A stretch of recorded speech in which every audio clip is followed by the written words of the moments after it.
Last year, you made a powerful statement saying the reason people are watching women's basketball is not just because of one player, but because of you too. A year later, do you feel like you're Next question. The reporter never even finished his question, yet he didn't need to. In just 2 words, he captured the WNBA's moment and its rocky relationship with Caitlin Clark. Clark's impact has been nothing short of transformative. Millions of new fans, sold-out arenas, record-breaking TV ratings. But instead of seizing this golden opportunity, the league stumbled, rather than celebrating Clark's arrival. Some insiders pushed back, downplaying her influence, questioning the hype, even mocking her supporters. To the rest of us, it was baffling. A gift handed to them on a silver platter, and they treated it like a threat. But the WNBA last year, bless their hearts, finally got a star. And they didn't know that. They couldn't figure it out. Well, we don't want to put too much Caitlin Clark on. Nope, every game. More Caitlin Clark all the time, always. Caitlin Clark is easily the most influential athlete in a team sport since Michael Jordan. They finally had it all. The breakthrough, the headlines, the hype, the sold-out arenas. After decades of hoping for a moment like this, the WNBA stood at the brink of real financial stability, respectable salaries, and global attention. But there was a catch.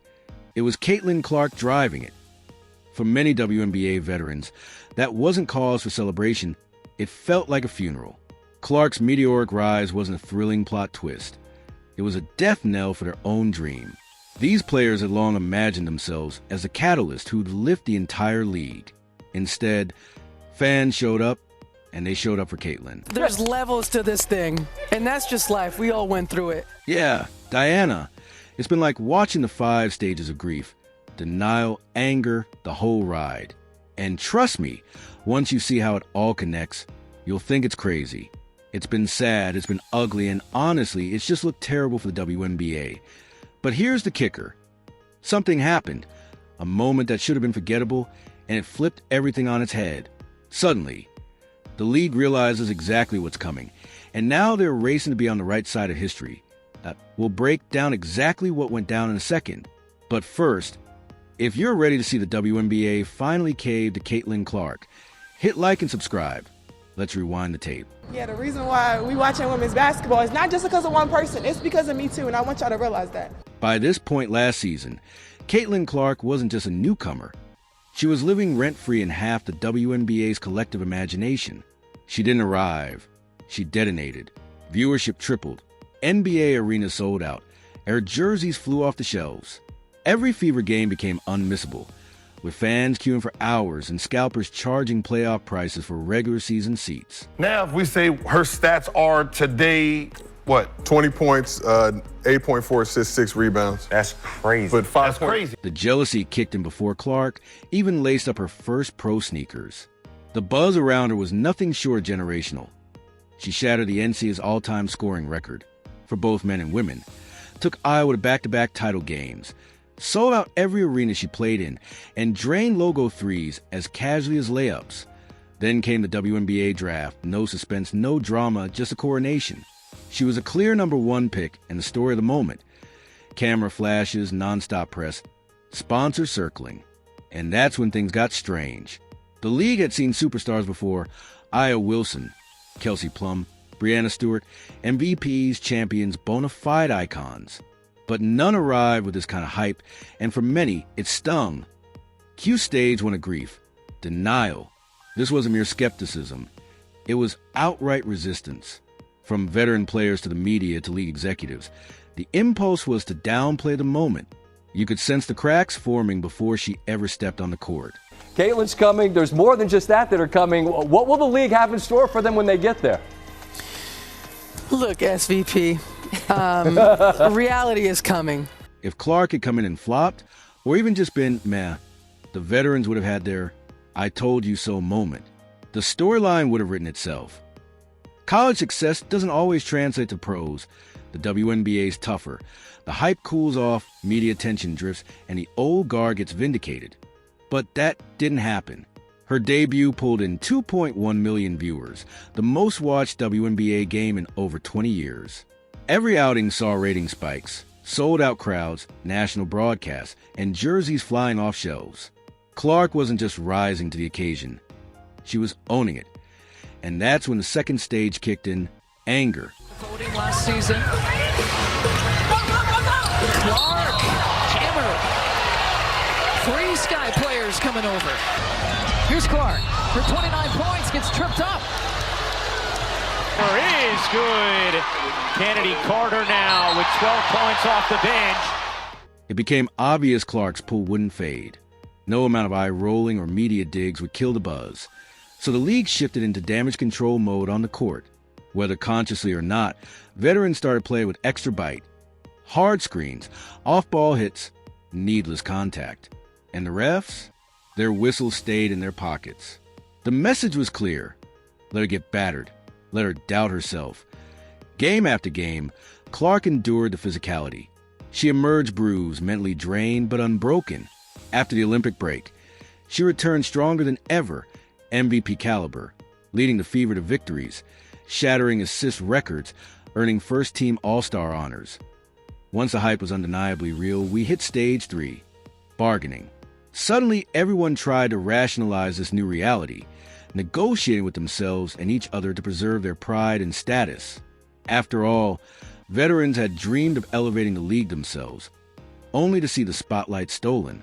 So they rewrote the narrative.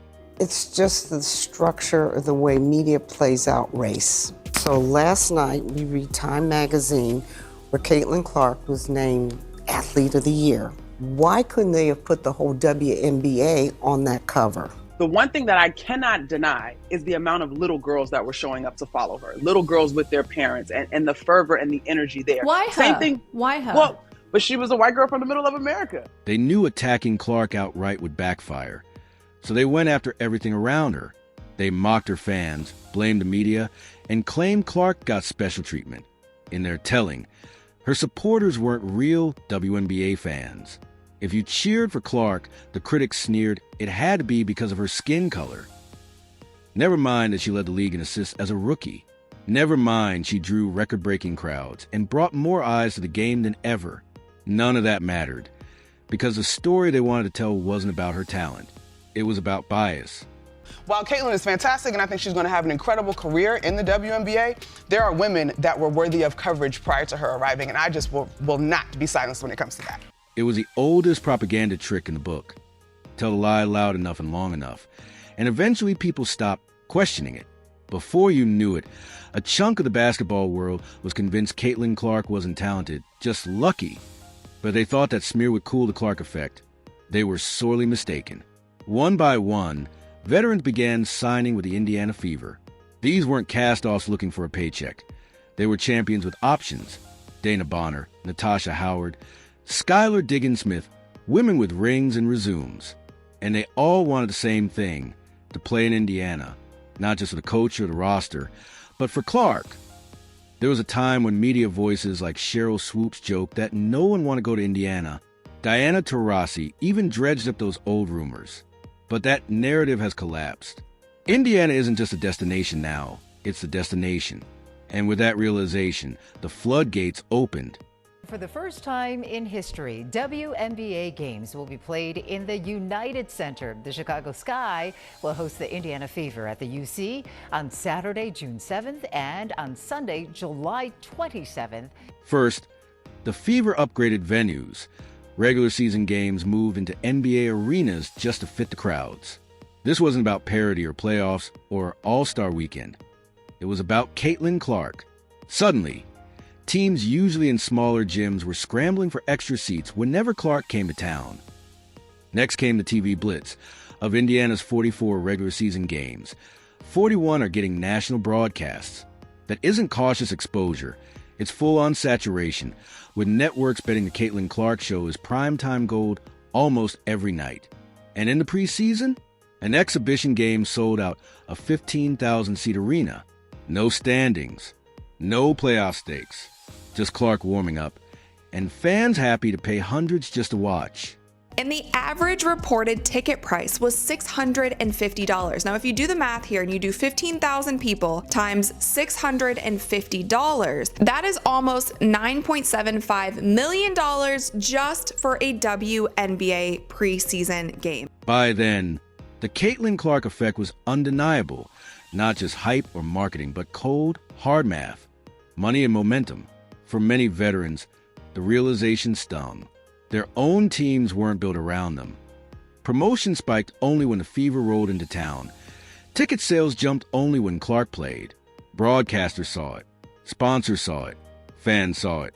And amid the sold-out arenas, the marketing blitz, and the league's energy shift, something else took hold: acceptance. With that, the players finally started to speak out.